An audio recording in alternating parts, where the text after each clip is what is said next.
আপনারা তো এই গ্রেফতারের নিন্দা করলেন, তার মুক্তির দাবি করলেন, তাকে যেভাবে আপনারা মুক্তির পরে গ্রহণ করলেন, এর মধ্য দিয়ে মনে হয় যেন বাক স্বাধীনতার নামে যে কথাটা আসলে এখানে সালেউদ্দিন বললেন যে বাক স্বাধীনতার নামে যে প্রতারণা হচ্ছে, যে অপরাধ হচ্ছে, সেই অপরাধকেই আপনারা পরোক্ষভাবে প্রশ্রয় দিলেন এবং উৎসাহ দিলেন। কি উত্তর দেবেন?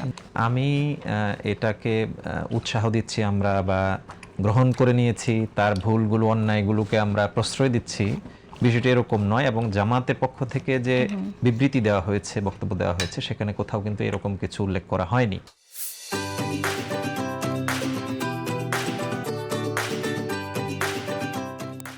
হয়তো এটা হলে ভালো হতো যে তার যে বিবৃতিতে ভুল আছে, অন্যায় আছে, সেগুলোকে কোট করে যদি বিবৃতিটা দেওয়া হতো, তাহলে হয়তো মানুষের কাছে আরো ক্লিয়ার হয়ে যেত।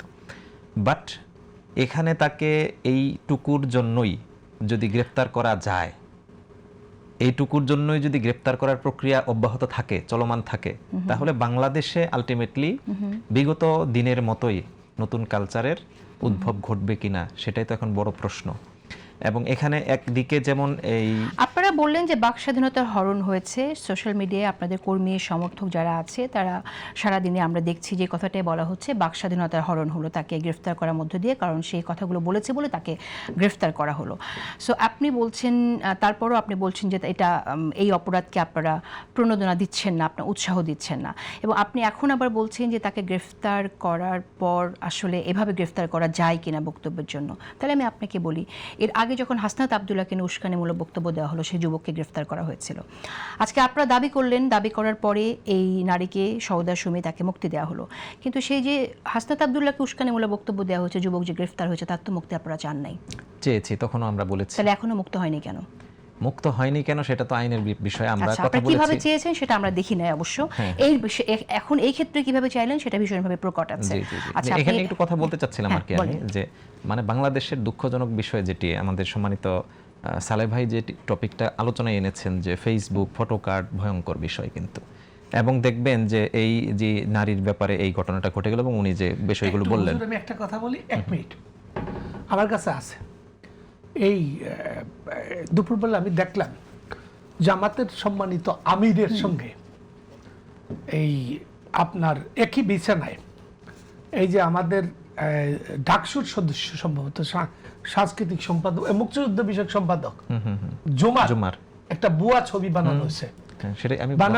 বানানোর পর দেখানো হচ্ছে যে একই খাটে দুজনে। এই যে আপনি যে বললেন নতুন কালচারের উদ্ভব ঘটছে, এই যে কালচারটা যে করলো, তার বিরুদ্ধে কি কোনো ব্যবস্থা নেওয়ার দরকার নাই? অবশ্যই দরকার আছে।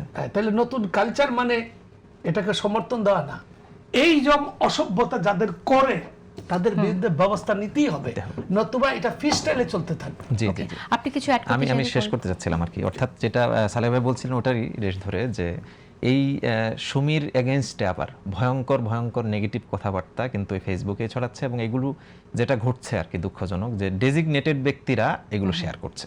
ডেজিগনেটেড ব্যক্তিরা, আমরা সবসময় শুনি যে আপনাদের কোনো একজন ব্যক্তি যখন এই ধরনের অপবাদ ছড়ায়, কুৎসা রটায়, তারপরে তার পক্ষে আপনারা দাঁড়ান, কিন্তু তার এই যে প্রতি উত্তরে যে কমেন্টগুলো হয়, তা সেক্ষেত্রে আপনারা আবার এই কমেন্টকারীদের বিপক্ষে দাঁড়িয়ে যান। খুবই দ্বিচারিতা আমার কাছে। না, কি হলো, বিষয়টা উল্টো হয়ে গেল আপনারটা। না, একদমই তা না।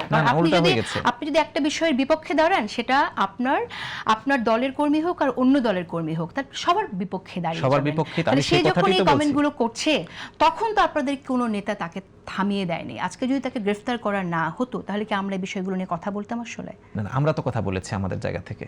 যখন এই ঘটনাটি ঘটেছে, তখন তো তাৎক্ষণিক ভোলা জেলায় এটা নিয়ে প্রতিবাদ হয়েছে, তাৎক্ষণিক কথাবার্তা হয়েছে। আমি বলছি যে এই ঘটনার এগেইনস্টে আবার এই সুমিকে কেন্দ্র করে আমরা এটা শেষ করি, তার এগেইনস্টে কি হয়েছে সেই বিষয়টা আমি আসবো আমি আপনি কি বলতে চাইছেন আমি জানি, প্রতি উত্তরে কি হচ্ছে সেটা আমরা দেখতে চাই না, সে প্রসঙ্গে আমি আসবো।